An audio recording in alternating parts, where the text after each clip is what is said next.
할렐루야. 이곳에 함께 하시는 모든 성도님들 주님의 이름으로 환영하고 축복합니다. 하나님의 은혜가 이곳에 가득한 줄로 믿습니다. 오늘 저는 여러분들과 함께 지난주에 이어서 이제 팔복의 두 번째 시간으로 애통하는 사람이라는 제목으로 함께 말씀을 나누도록 하겠습니다. 여러분, 이 팔복은 지난주에 제가 말씀드렸던 것처럼 예수님을 믿는 제자들인 우리들에게 하나님 나라 천국의 은혜를 누리기 위해서 필요한 8가지 가르침의 말씀이 바로 이 팔복입니다. 그래서 지난주에 우리가 지난번에 심령이 가난한 사람이라는 제목으로 우리가 정말 가진 것이 아무것도 없어서, 아무런 능력이 없어서 정말 하나님께서 도와주시지 않으면 단 한순간도 살아갈 수 없는 연약한 자입니다 라고 주님 앞에 고백하고 주님의 도우심을 간구할 때에 하나님께서 우리의 기도 가운데 놀랍도록 응답해 주셔서 우리의 삶 가운데 놀라운 주님의 은혜가 가득하게 되어지는 그 천국의 은혜를 누리게 된다라는 말씀을 함께 나누었습니다. 오늘은 그 두 번째 시간으로 이 가난한 심령에 이어져서 우리에게 찾아오는 애통하는 심령, 그리고 애통하는 심령에게 임하는 하나님의 위로가 과연 어떠한 위로인지 함께 말씀을 나누도록 하겠습니다. 이 말씀을 나눌 때에 하나님의 크신 은혜가 저 여러분들 가운데 가득히 임하시기를 주님의 이름으로 축원합니다. 오늘 말씀입니다. 말씀의 핵심 본문인데요, 마태복음 5장 4절 말씀을 보시면 애통하는 자는 복이 있나니 저희가 그들이 위로를 받을 것이며 라고 성경은 이야기합니다. 여러분, 애통은요 슬프고 힘들고 아픈 감정입니다. 긍정적이기보다는 부정적인 감정이 바로 이 애통이라는 마음이에요. 그런데 성경은 오히려 이 애통하는 사람이 복이 있다라고 이야기를 합니다. 잘 이해가 되지 않습니다. 어떻게 아프고 힘든 게 복이 되어질까? 이 말씀을 잘 이해하기 위해서는 성경에서 말하고 있는 애통이 과연 무엇인지를 우리가 잘 알아야겠습니다. 여러분, 애통이 무엇입니까? 가슴이 아파서 슬퍼 우는 거예요. 극한의 슬픔으로 인해서 우리의 가슴에는 멍이 들고 그 아픔이 너무 지나쳐서 정말 육체마저 고통이 느껴지는 겁니다. 정말 눈물이 절제가 되어지지 않고요, 몸과 마음이 너무 아프고 고통을 느끼는 그 극도의 슬픔을 우리는 애통이다라고 이야기합니다. 여러분들 혹시 이런 애통을 느껴보신 적이 있으십니까? 가수 백지영 씨가 이런 제목의 노래를 불렀습니다. 총 맞은 것처럼. 제가 노래를 불러드릴 수는 없고요, 그 가사가 이래요. 총 맞은 것처럼 정신이 너무 없어. 구멍난 가슴에 심장이 멈춰도 이렇게 아플 것 같진 않아. 어떻게 좀 해줘. 날 좀 치료해줘. 이러다 내 가슴 다 망가져. 구멍난 가슴이. 가슴이 너무 아프대요. 너무 힘들대요. 얼마나 아프고 힘든가? 총 맞은 것처럼 아프대요. 여러분, 어떤 아픔입니까? 이 가수가 노래하는 것은 사랑하는 사람과 헤어진 이별의 아픔입니다. 우리가 살아가면서 느끼는 아픔이, 애통이 정말 이것뿐이겠습니까? 정말 수없이 많죠.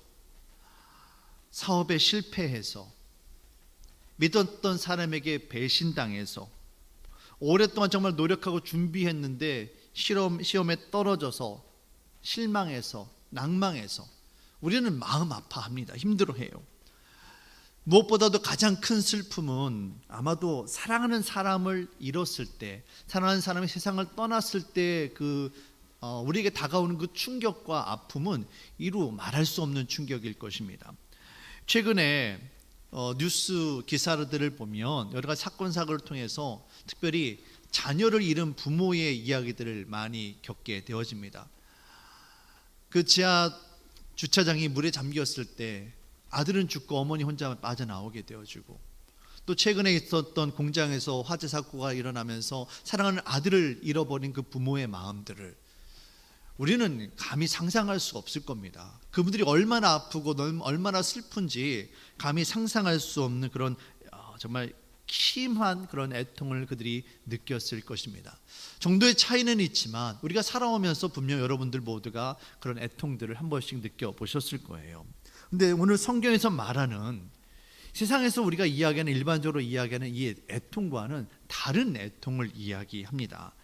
여러분, 심령이 가난하다는 말이 내 힘으로는 감당할 수가 없어서 내가 정말 아무것도 없는 무능한 사람이 되어져서 하나님께서 도와주시지 않는다라면 정말 아무것도 감당할 수 없음을 이야기하는 것처럼, 애통하는 심령은 어떤 것이냐면요, 우리의 심령 안에 하나님께서 기뻐하시는 것, 하나님께서 원하시는 것, 거룩한 것은 하나도 없고 오직 세상의 것들만, 내 안에 가득한 그 죄악들만 가득히 들어차 있음을 내가 발견하고 주님 앞에 너무나 죄송스러워서 주님 앞에 나의 자슴을 치면서 회개하는 심령이 바로 애통하는 심령입니다.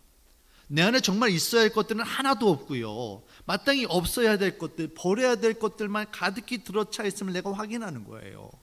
나를 위해서, 나를 사랑하시고 나를 위해서 죽으신 예수님의 그 십자가 사랑 앞에 너무나도 죄송해서 가슴을 치며 탄식하는 것, 이것이 바로 성경이 말하는 애통하는 심령입니다. 내가 무엇을 가졌는가, 내가 무엇을 이뤘는가에 대해서 이야기하는 것이 아니라 내가 어떠한 사람인가, 내가 어떠한 존재인가를 정직하게 바라보았더니 하나님 앞에 내 자신이 너무나도 부끄러운 거예요. 너무나도 죄악스러움이 내가 깨달아져서 하나님 앞에 애통하게 되어지는 겁니다. 내 안에 아직도 남아있는 이 죄악의 쓴뿌리들, 이전에 행했던, 예수님을 믿기 전에 행했던 그 악한 습관들이 아직도 내 안에 남아있어서 내 영혼을 괴롭게 만들고요, 내 주변에 있는 내 사랑하는 우리 가족들, 친구들, 동료들을 자꾸만 힘들게 만드는 겁니다.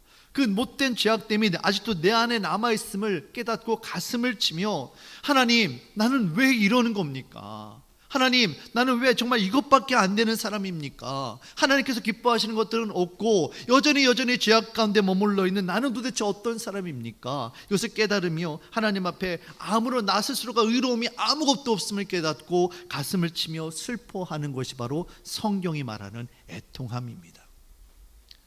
우리가 가난한 심령이 되어져서 하나님의 도우심을 구하게 되면 성령께서 우리들에게 임하게 되어집니다. 성령은 어떤 분이십니까? 거룩한 분이세요. 완전한 분이세요. 그분이 우리 가운데 들어와지게 되어지면 반작용으로 어떤 일이 일어나느냐면 우리가 죄인임이 깨달아지는 거예요. 그 완전하신 주님 앞에, 거룩하신 주님 앞에 압도되어져서 내가 너무나도 부족하고 너무나도 연약하고 무엇보다도 너무나도 죄악스러운 존재임이 깨닫게 되어지는 겁니다. 부족하지만 하나님의 뜻 가운데 살아가려고 애써요. 날마다 기도하고 정말 어떻게든 하나님 앞에 감사하며 살아가려고 애쓰는 겁니다. 그런데 그럼에도 불구하고 날마다 쓰러지고 날마다 주님 앞에 범죄하는 나의 모습을 발견하는 겁니다. 하나님께서 베풀어 주신 은혜 너무나도 큰데 그 은혜 앞에 나는 너무나도 정말 하나님 앞에 부끄러운 모습으로 살아가고 있는 거예요. 그것을 깨닫고서 그 크신 하나님의 은혜 앞에 나는 너무나도 여전히 죄악됨 가운데 있는 것을 깨닫고, 하나님, 어찌하면 좋습니까? 어떻게 나는 아직도 죄악 가운데 머물러 있습니까? 이것을 깨닫고 가슴을 치며 회개하는 심령이 바로 애통하는 심령입니다. 오늘 목사님께서 소록도에 있는 나환자촌에 부흥 집회를 인도하러 가셨어요. 은혜 가운데 모든 집회를 잘 마쳤습니다. 이제 마지막 날이 되어졌고요. 모든 순서를 마치고 이제 아침에 서울로 이제 돌아오려고 이제 차를 기다리고 있는데, 목사님이 시간이 조금 여유가 있어서 성전에 들어가서 이제 좀 조용히 기도하는 시간을 갖고 계십니다. 그런데 저 앞에 누군가가 이제 앉아서 기도하는 소리가 들리는 거예요. 기도하는 소리가 어떻게 들리냐면, 주님의 은혜가 큰데 저는 어떻게 그 크신 주님의 은혜를 갚는가요? 어떻게 하면 좋습니까, 주님? 한 할아버지가 앉아서 기도하시는데 그 모습을 보는데 이 나병 환자촌이지 않습니까? 그러다 보니까 그 할아버지가 몸이 성하지 않은 거예요. 눈과 코와 귀는 뭉그러져 있고요. 나병 때문에 팔도 온전치 않고요. 온전히 그냥 다리로만 앉아서 그냥 하나님 앞에 기도하는데 1시간이고 2시간이고 계속해서 하는 말이, 하나님, 주님의 은혜가 이렇게 큰데 전 어떻게 안 돼요? 이렇게 크신 하나님의 은혜를 저는 어떻게 갚으면 좋습니까? 하나님, 어떻게 하면 좋습니까? 계속해서 이 기도를 하는 거예요. 이 기도 소리를 듣고 목사님이 큰 충격을 받습니다. 움직이지를 못합니다. 할아버지의 그 기도 소리를 듣는 것 가운데 성령 하나님이 목사님에게 깨달음을 주시고 은혜를 주시는데, 목사님이 지금까지 자신이 행했던 그 교만함들, 목사라는 그 신분으로 사람들에게 함부로 행했던 그 악함들, 위선들, 거룩한 척했던 그 모든 죄악들이 하나씩 하나씩 생각이 나는데 너무나도 부끄러운 거예요. 자신 앞에서 몸도 성취하는 분이 하나님의 은혜에 대해서 감사하고 있는데 나는 목사라는 신분으로 다른 사람 앞에서 거룩한 모습을 살아간다라고 위선 떨고 있었던 그 모습이 깨달아지면서 하나님 앞에 자신이 너무나도 죄악스러운 거, 너무나도 가슴이 아픈 거예요.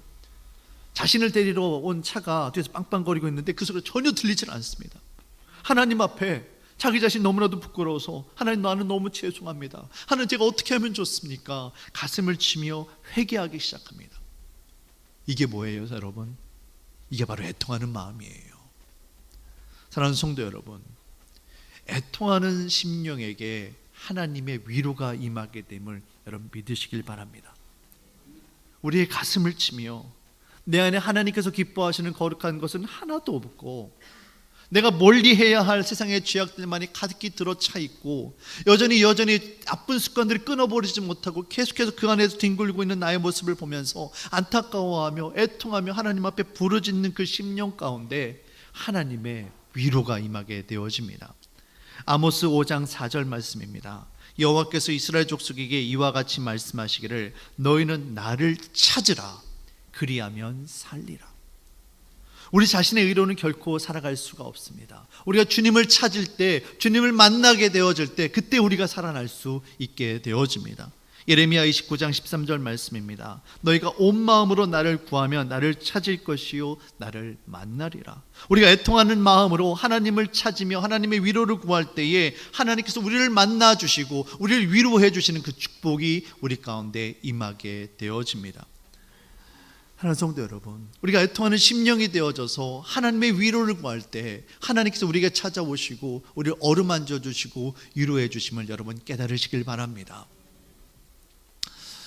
그럼 여러분, 이 과연 하나님께서 우리를 위로해 주시는 이 위로는 도대체 무엇일까요? 애통하는 자에게 위로가 임한다고 하는데 성경이 말하는 위로는 과연 무엇일까요? 이 위로를 우리가 좀 잘 알아야겠습니다. 오늘 본문 말씀은 애통하는 자에게 복이 있나니 그들이 위로를 받을 것이다 라고 이야기를 합니다. 여기서 이 위로라는 단어가, 위로를 의미하는 헬라어 단어가 어떤 단어가 쓰였느냐 하면 여러분 파라칼레오라는 단어가 쓰였어요. 파라칼레오입니다. 근데 여러분 표시에 보시는 것처럼 파라라는 말은 곁으로, 옆으로라는 말이에요. 그리고 칼레오는 부르다라는 말입니다. 그래서 파라칼레오는 옆으로 부르다, 가까이 다가가다 이런 의미가 담겨 있습니다. 이게 위로라는 말인데요, 이 파라칼레오에서 보혜사, 옆에서 도와주시는 분, 성령 하나님을 의미하는 파라클레이토스가 여기서 온 거예요. 그럼 여러분, 이것을 통해서 우리가 이해할 수 있는 건 뭡니까? 성경에서 말하는 이 위로, 파라칼레오는 우리가 가슴을 치며 애통할 때 우리 옆으로 하나님께서 찾아와 주셔서 너는 죄악된 인간이다, 너는 정말 세상 가운데 악한 존재다라고 멀리 하시는 것이 아니라 오히려 우리 하나님께서 우리 옆으로 가까이 다가와 주셔서 얼마나 아프니 얼마나 힘드니 우리를 위로해 주시고 품어주시고 안아주시는 게 바로 성경이 말하는 위로다라는 것입니다. 우리 안에 하나님께서 기뻐하시는 것은 전혀 없고 세상의 욕심과 죄악됨이 가득함을 보면서 가슴 아파하며 눈물 뿌리며 회개할 때, 이 애통하는 심령이 되어질 때 보혜사 파라칼레이토스 성령 하나님께서 우리에게 찾아와 주셔서 우리 이름을 부르시며 우리의 마음을 어루만져 주시고 위로하여 주심을 여러분 믿으시길 바랍니다. 하나님께서 우리에게 찾아오실 때, 우리 곁으로 가까이 다가오실 때 놀라운 하나님의 위로가 임하게 되어집니다. 여러분, 하나님의 위로가 임하게 되어지면요 많은 변화들이 일어나는데 가장 큰 게 뭐냐면 우리 자기 자신을 바라보는 나의 자상이 바뀝니다. 이전에는 어떤 존재였습니까? 죄악된 존재였어요. 나 자신을 바라보면서 너는 왜 이것밖에 안 되느냐라고 스스로를 정말 죄송합니다 저주하는 인생이었어요. 그런데 예수님을 만나게 되어지고요, 성령 하나님의 위로하심을 받게 되어지면요, 내가 얼마나 소중한 존재인지, 내가 얼마나 귀한 존재인지를 깨닫게 되어지는 겁니다. 여러분, 하나님의 은혜가 임하게 되어지면요 더 이상 이전처럼 가슴 아파하고 애통하는 것이 아니라 너는 내 아들이라, 너는 내 딸이라 부르시는 하나님의 위로가 우리 안에 가득히 임하게 되어져서 그 천국의 은혜를 누리며 살아가게 되어지는 겁니다. 성경을 보시면 정말 소심하고 정말 그 미약했던 인물들이 참 많이 있습니다. 그 중에 대표적인 인물들 몇 사람을 좀 보려고 하는데요. 첫 번째가 바로 기드온입니다. 하나님께서 찾아오셔서 기드온을 사사로 부르십니다. 그때 기드온이 하는 말이, 하나님, 제가 어떻게, 저 같은 사람이 어떻게 이스라엘의 사사가 됩니까? 저희 집은, 므낫세 집안은 이스라엘 지파 가운데 가장 작은 집안입니다. 또 저희 아버지는 어떻습니까? 그 집안 중에서도 가장 정말 부족하고 가난하고 힘든 집안이 저희 아버지입니다. 그 집안에서 태어난 저 막내 같은 저 같은 사람, 정말 미약한 저 같은 사람이 어떻게 이스라엘의 사사가 되고 어떻게 전쟁에서 승리할 수 있겠습니까? 저는 못합니다. 저는 못합니다. 기드온 사사가 계속해서 이야기를 합니다. 그때 하나님의 말씀이 기드온에게 임하게 되어지고 기드온을 변화시켜 줍니다. 사사기 6장 12절 말씀입니다. 여호와의 사자가 기드온에게 나타나 이르되, 뭐라고 말씀하십니까? 큰 용사요, 여호와께서 너와 함께 계시다며. 작다 하지 말라는 거예요. 넌 큰 용사다. 왜 그렇습니까? 내가 너와 함께 하기 때문이다 라고 말씀을 해주십니다. 그리고 16절 말씀에서 여호와께서 그에게 이르시되 내가 반드시 너와 함께 하리라. 하나님께서 기드온을 향해서 하는 말씀이, 기드온아, 너는 작은 자가 아니다. 너는 약한 자가 아니다. 너는 이스라엘 가운데 큰 용사다. 내가 너의 힘이 되어줄게. 내가 너와 함께 할게. 그러니 이 사명을 충분히 감당할 수 있다라고 주님께서 말씀해 주시는 겁니다. 하나님의 위로가 임하게 되어지자 그토록 연약했고 그토록 심약했던 기드온이 그의 자상이 바뀌게 되어지고 마침내 하나님께서 크게 쓰실 수 있는 사사가 되어져서 이스라엘 백성들을 구원하게 되어졌던 겁니다. 기드온뿐만이 아닙니다. 예레미야도 마찬가지입니다. 예레미야 1장을 보시면 하나님께서 예레미야를 부르세요. 그런데 예레미야가 하는 말이 예레미야 1장 6절 말씀입니다. 내가 이르되 슬프도소이다. 주 여호와여 보소서, 나는 아이라, 말할 줄을 알지 못한 아이다. 자기 자신을 뭐라고 표현합니까? 아이다라고 이야기하는 거예요. 나는 너무나도 부족해서, 너무나 연약해서 하나님께서 맡겨주신 사명을 감당할 수 없습니다. 도저히 저는 감당할 수 없습니다. 그럴 자격이 되는 사람이 아닙니다 라고 이야기를 하는 거예요. 하지만 이처럼 연약한 자아상을 가지고 있던 예레미야에게 하나님의 위로의 말씀이 임합니다. 예레미야 1장 5절 말씀입니다. 내가 너를 모태에 짓기 전에 너를 알았고 내가 배에서 나오기 전에 너를 성별하였고 너를 여러 나라의 선지자로 세웠노라. 예레미야, 너는 아니다라고 말을 하지만 나는 너를 이미 선택했다. 너는 하나님의 선지자다. 내가 너를 이미 성별하였다라고 말씀해 주시는 겁니다. 계속해서 7절 8절 말씀을 보시면 이렇게 말씀을 하세요. 여호와께서 내게 이르시되 너는 아이라 말하지 말고 내가 너를 누구에게 보내든지 너는 가며 내가 내게 무엇을 명령하든지 너는 말할지니라. 너는 그들 때문에 두려워하지 말라. 그 다음에 중요합니다. 뭐라고 말씀하십니까? 내가 너와 함께하여 너를 구원하리라. 나 여호와의 말이니라 라고 말씀하십니다. 예레미야를 향한 놀라운 하나님의 위로가 임합니다. 내가 너를 어머니 뱃속에서부터 선지자로 하나님의 사람으로 선택했다. 너는 더 이상 스스로를 작은 아이라 말하지 말아라. 너는 더 이상 두려워하지 말아라. 내가 너와 함께하리라. 너를 구원하리라. 나는 너를 구원하는 위로의 하나님이라 주님께서 말씀해 주시는 겁니다. 이처럼 하나님께서 예레미야의 마음을 만져주셨기에 예레미야가 그 놀라운 사역을 감당해낼 수 있었던 겁니다. 여러분 성경을 보시면 아시겠지만 예레미야가 얼마나 그 힘든 사역들을 많이 합니까? 정말 모든 고통들을 감당하지요. 심지어 얼마나 그 예레미야가 울면서 많이 말씀을 전했던지 예레미야 애가가 따로 있잖아요. 그런데 그처럼 그 힘든 사역들을 감당할 수 있었던 것은 스스로가 아이라고 부르면서 낮은 자존감이 있었던 그 예레미야가 이 놀라운 사역을 감당할 수 있었던 것은 하나님께서 그를 찾아가 주시고 그를 만나 주시고 위로해 주셨기 때문에 그의 심령이 변화되어져서 이와 같은 사역을 감당할 수 있었던 겁니다. 또 다른 사람으로 여러분 베드로를 들 수 있습니다. 우리가 베드로 생각할 때 베드로는 정말 성격이 불같아서 애통하는 심령하고는 거리가 멀 것 같이 여겨지지 않습니까? 그런데 여러분 어떤지 보세요. 베드로가 예수님께서 붙잡히시던 그날 밤에 닭 울기 전에 예수님을 몇 번을 부인을 합니까? 3번을 부인을 해요. 그 일로 인해서 베드로가 자기 자신을 얼마나 자책하며 얼마나 아파하고 애통했는지 모릅니다. 예수님을 따른다라고 고백을 했고 예수님 떠나지 않는다라고 정말 당당하게 이야기했던 난데, 예수님의 제자들 가운데 수제자라고 했던 난데 어떻게 내가 예수님을 3번이나 부인할 수 있느냐. 성경 전설에 의하면 초대 교회의 전승에 의하면 이후로 베드로가 딱 울음소리만 들어도 예수님을 부인했던 그때의 자신의 모습이 떠올라서 가슴을 치며 눈물로 날마다 기도했다는 그런 이야기가 있습니다. 만약에 베드로가 그런 애통하는 심령이 되어지고 하나님의 위로가 임하지 않았다라면, 내가 예수님을 배반했던 그 기억에만 사로잡혀 있었다라면 초대교회에 반석이 될 수가 없었을 겁니다.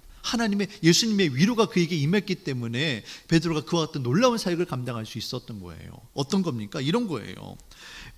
부활하신 예수님께서 그 바닷가로 가시고 제자들을 다시 만나게 됩니다. 그때 예수님께서 누굴 부르세요? 베드로를 부르십니다. 그리고 베드로에게 뭐라고 말씀하시죠? 네가 나를 사랑하느냐? 몇 번을 물어보십니까? 3번을 물어보십니다. 그리고 베드로가 주님, 제가 주님을 사랑하는 줄 주님이 아십니다라는 그 3번의 답변을 해요. 그 베드로가 그 답변을 할 때 베드로의 마음이 어땠을까? 정말 예수님 앞에 너무나도 부끄럽고 너무나도 죄송스러운 마음이었을 거예요. 좀 하나님 앞에, 예수님 앞에 나는 정말 이것밖에 안 되는 존재입니까? 라고 깨닫는 그런 애통하는 마음이었을 겁니다. 근데 예수님께서 뭐라고 말씀하십니까? 내 양을 네가 먹여라. 그 말 한마디가 베드로의 마음에 갇혀 있었던 그 무거운 짐들이 한순간에 녹아지는 그런 마음이지 않았을까? 그런 위로가 되어지지 않았을까? 성경에는 나와 있지 않지만 제가 상상하건대 예수님께서 베드로야 네가 내 양을 먹여라 그 말씀하실 때 베드로가 예수님에게 푹 안기지 않았을까? 예수님께서 그 아파하는 베드로를 향해서 어깨를 들썩이면서 울고 있는 그 베드로를 예수님께서 안아주시고 쓸어주시지 않았을까? 사랑하는 성도 여러분, 저와 여러분들의 삶 가운데 이와 같은 하나님의 놀라운 위로가 가득히 임하시기를 바랍니다. 하나님의 위로가 우리 안에 가득히 임하게 되어질 때 우리의 자상이 바뀝니다. 내가 정의한 연약하고 미약하고 악한 모습의 그런 사람이 아니라 다른 사람들이 나를 향해서 너는 실패자다, 너는 패배자다, 너는 루저다라고 하는 세상 사람들이 너는 금수저, 숫저다라고 얘기하는 그 판단하는 그런 것에서 갇혀 지내는 것이 아니라 하나님의 위로가 나에게 임하게 되어지면 내가 이 땅 가운데 당당할 수가 있습니다. 내가 이 땅 가운데 정말 평안할 수 있습니다. 무엇 때문입니까? 나를 사랑하시고 나를 위로하시는 하나님께서 나와 함께 하시기 때문입니다. 하나님의 위로를 날마다 누리며 살아가는 저와 여러분들 되어주시길 바랍니다. 미국 테네시주에 작은 도시가 있습니다. 그리고 그 도시에 한 소년이 태어났습니다. 그런데 참 불행하게도 이 소년은 자기 아버지가 누구인지를 모릅니다. 사생아로 태어났습니다. 자신이 어쩔 수 없는, 자신의 힘으로 어떻게 수습해 볼 수 없는 그런 환경 가운데 태어났고 이 소년은 그렇게 불행한 유년 시절을 보내게 됩니다. 시작부터 아버지 없는 사생아라는 그 열등감을 가지고 태어났던 이 소년은 항상 나는 이 땅에 왜 태어났는가? 나의 아버지는 누구일까? 그런 생각에 정말 항상 눌려 있었고요. 항상 마음 아파했습니다. 더 힘들게 하는 것은 이 마을이 보수적인 마을이어서 그 마을에 있는 어른들이 이 아이를 향해서 손가락질하는 겁니다. 죄송합니다. 애비 없는 자식이라고. 그러면서 자신의 자식들로 하여금 그 아이와 함께 어울리지 말라고 이야기를 합니다. 같은 동료 친구들도 그럽니다. 너는 엄마 아빠도 없지? 라고 이야기하면서 같이 어울리려고 하지 않습니다. 멸시합니다. 옆에 항상 사람이 없는 거예요. 그렇게 이렇게 힘든 어려운 시간들을 보냅니다. 그러다 보니까 이 아이가 자라나면서 어떻게 되어집니까? 사람들을 멀리하는 거예요. 사람들이 가까이 가는 것을 싫어합니다. 자신을 바라보는 사람들의 시선이 너무나도 불편하고 너무 싫은 거예요. 그렇게 외롭게 혼자 자라나고 있었습니다. 그런데 이 소년이 12살이 되던 해에 그 마을에 작은 교회가 있는데 젊은 목사님이 오신 거예요.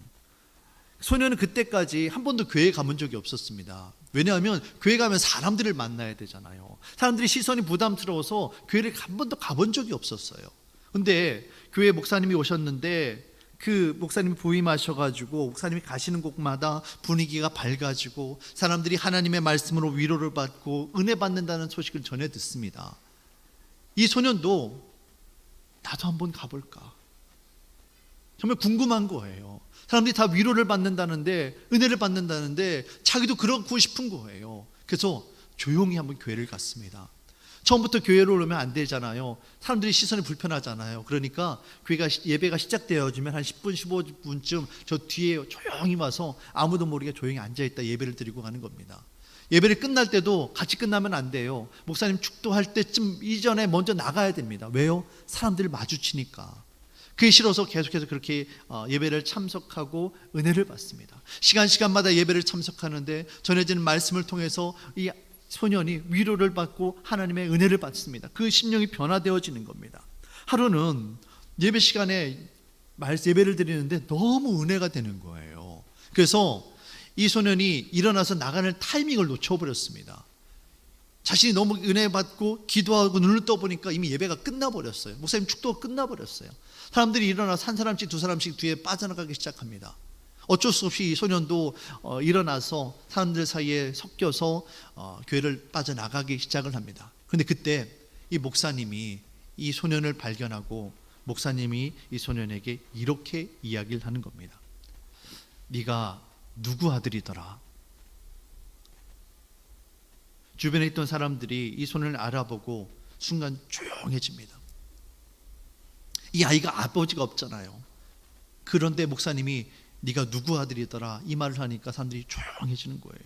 근데 목사님이 계속해서 환한 얼굴로 이 소년을 향해서 하는 말씀이 네가 말하지 않아도 네가 누구 아들인지 알 수 있겠다. 왜냐하면 너는 네 아버지를 너무나도 닮았기 때문에 금방 알 수가 있어. 목사님이 계속해서 이렇게 이야기를 합니다. 너는 하나님의 아들이야. 네 모습을 보면 금방 알 수 있거든. 소년은 금세 얼굴이 하얘졌습니다. 당황해서 고개를 들지 못하고 빠져나가는데 소년의 뒷모습을 향해서 목사님이 이렇게 이야기를 합니다. 너는 하나님의 아들이야. 그러니 당당하게 살아라. 너는 하나님의 아들이야. 그 후로 시간이 흘렀고요. 이 소년이 어른이 됐습니다. 그리고 테네시주의 주지사가 되어집니다. 그가 바로 테네시주의 주지사로 3번이나 당선이 되어지고 미국 의회의 상원 의원으로 2번이나 당선될 정도로 정치가로서 큰 성공을 이루었을 뿐만 아니라 기독교 명문 가문을 이루었던 벤 후퍼라는 인물입니다. 벤 후퍼가 테네시주의 주지사가 되어져서 당선 소감을 발표할 때 그가 그때의 일을 이야기하며 이런 말을 남깁니다. 그때 그 목사님을 만나서 내가 하나님의 아들이라는 말을 듣던 바로 그날이 테네시주의 주지사가 태어난 날입니다. 그 이전에는 너무나도 미약하고 너무나도 낮은 자존감에 사로잡혀 있던 사람이었지만 너는 하나님의 아들이야. 그 말을 들음으로 인해서 자기 자신이 새롭게 태어났다는 겁니다. 그래서 오늘날의 테네시주의 주지사가 될 수 있었다는 거예요. 사랑하는 성도 여러분, 우리가 우리 자신을 바라보면 너무나도 미약합니다. 너무나 초라합니다. 너무나 불행한 인생입니다. 어떻게 내 안에 정말 하나님 앞에 보시기에 선한 것은 하나도 없고 이렇게 정말 부족한 인생인가 라고 스스로 애통해하지만 하나님은 아니다라고 말씀하십니다.